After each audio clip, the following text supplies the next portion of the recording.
was just like answering all the questions so easily, and they were so impressed.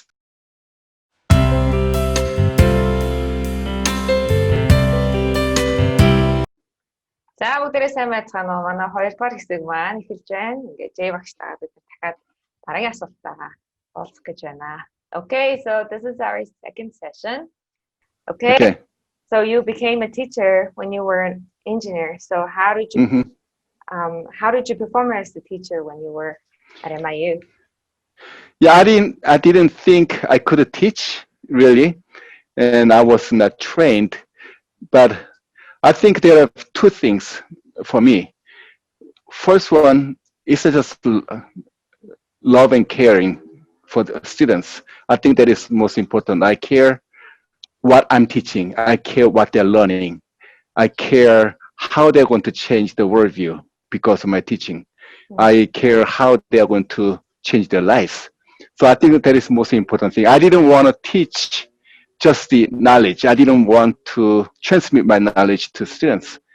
I want them to think and change the worldview, and they can improve their lives. So all my classes, I taught about 20 different subjects, starting from history, computer, all kind of math, management, economic. Wow. My favorite classes were history and economy, because that's the one that we can actually change the worldview. But it didn't matter what I was teaching. I always think like, what would be the best thing for my students to learn from my class? What could they apply in their life? What could improve their lives? Okay, so that was my focus. So I wasn't very interested in just like, jamming their brain with all kind of knowledges. So I think that is one of the most important things as a teacher. Okay. Second thing is that because I was not a trained teacher, but I worked as an engineer for many years, about 12 years by the time I went to Mongolia, I had my life experience. So my teaching materials, large part of my teaching material came from my own experience. So in the class, like, this is what happened to me and this is what I saw. So I try to relate that to my teaching material, to my lessons. So I think that is something that I could bring because I didn't start as a teacher and I was a teacher always. And yeah, teachers are very well trained, very well educated. They had to go through many different classes and training, but they cannot bring real life experience into the class because it's all academic for them. For me, it was my life. So I think those two are the differences, and I think those are very important. Yes. So you have lived as an engineer for 12 years and you're sharing your life, like work experience with others. Okay, that's wonderful. So how did you become an engineer? Like, what's your story behind choosing your major and working in NASA? Well, I didn't know what engineers do actually when I was studying. When I went to America in my first year college, in America you can choose your major after second year or third year, and you can also switch. Some people switch 2-3 times in 1 year. But I took English and math, and I found math was a lot easier. So everybody was saying, "Oh, you're so good at math, why don't you be an engineer?" So like, oh, okay. So I didn't know what engineers do. I just said, okay, I'll study engineering, and I like physics, chemistry, math, all those classes. So actually it went very well with my personality. Some problems, it took me about a week to solve for one problem. It was in a way frustrating, but I loved the challenge. And when I finally solve, I feel great joy. So even my job now, it's like that. Like I got stuck with one problem for about 3 or 4 days just this week. And I didn't get frustrated. I like, wow, this is going to be fun. I'm going to learn a lot while troubleshooting it. And I did. I finally figured out, and I was so happy. But in the process, I learned so much. So that is actually personality that engineers need to have. And I didn't know I have that. So I think it went very well with my personality. Wow, wonderful. Okay. So there are so many young people now who are dreaming of working in a big companies or probably could be NASA. So how would you tell or advise the young people to find their dream, or if they're actually dreaming of working in NASA, what should they do? Working at NASA is not easy. I didn't think I could get the job, actually, and I was working for a different company, steel mill. We are making a steel company. That was makes 4 years I worked there, and I was working as a statistical analysis and process engineer, like improving process. And my company was downsizing, so I was preparing myself. So I sent out a lot of resumes, and I actually got an offer from Walmart headquarters, or they prepare everything for me. But to make a long story short, I got a phone call from NASA, and interview went so much better than I expected. Okay, so I had phone interview twice or 3 times, and they sent plane tickets, so I flew to Houston for an interview, went back, and I knew I got the job after the interview. What happened was that the night before I had an interview in Houston, I had another job interview with Honeywell. That's very, very good company in America, very famous company in Florida. So from Cleveland, I flew to Honeywell. I had about 6 or 7 hours interview.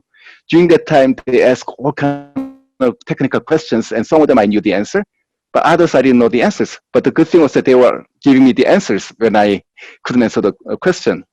So I went back and slept like 3 hours, got up, went back to the airport, flew down to Houston, and I went to interview. And the person who was interviewing me asked exactly the same question as the previous day. So I felt like God was preparing me for the interview. God trained me. So now I learned all the answers. So when I got home, I told my wife, I got a job at NASA. And yeah, they called me. But the offer came at the same time, Walmart and NASA. And Walmart actually gave more money, higher salary.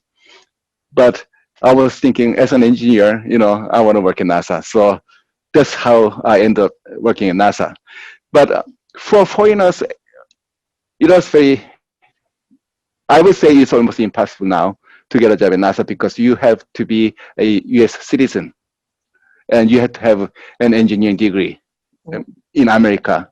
So in my case, I didn't think I could get a job, but I got it. So if God wants you to get a job in NASA, you can get a job. But normally, I would say, I'm sorry to say this, but it's not going to be possible in normal way. Yeah. Okay, I got it. So how should young people need to find their dream? Like, how should they find their passion? I think a lot of people get a job where they pay the highest amount of money. Okay, so they are working for money, and when they go to the place, they hate the people, co-workers, they hate the culture, like that. I think, in my opinion, you should develop your passion. What is your passion? You have to discover that first. What is your calling? And find a job in the field. And you may not make as much money, but there you will find fulfillment. And, like my case, I changed my industries actually 3 times. Okay, so each time I didn't know what was going to happen next, and I didn't know anything about it. But each time I learned many different things. So we have to look at the long term. Like somebody is offering higher salary now, it's really good for the long term life plan, and that's what you have to think. What you can learn. So if you're young, and I will suggest that instead of looking for bigger salary, look for what you can learn from the job. I think that's more important. Instead of building it up. So once you have enough knowledge, then you can really decide what you want to do with that. But also at the same time, it doesn't matter what company you work for, whether it's they pay very well, they pay little, or where you don't really like the people you're working with, or the culture is not good. It does not matter what the company you're working for, while you are in the company, you have to prove your integrity, be honest with work, and be on time, or I would say early, be a job earlier than other people, and do your best. And if there's not much to do, look for things to do. Ask your boss, is there anything else I can do? And that is very, very important, because first you will learn a lot of things while doing that. And the next one is that you will get a good recommendation from your boss if you work like that. If you hate job and you slack off, you are lazy like that, when you're looking for the next job, they ask, who was your former employer? And you say, yeah, it's this company, and they will call. And your boss will say, oh, he's a lazy bum, don't hire him. Then you lose the opportunity. But that is not the real reason that you should do. You have to do your best, whatever you do. And you have to be honest and diligent and give all you have, at least while you're working. Okay, thank you so much. It's already like 10 minutes already. So this is the end of our session too. Thank you so much for your very important advices, and I really appreciate it. And I'll see you for the interview.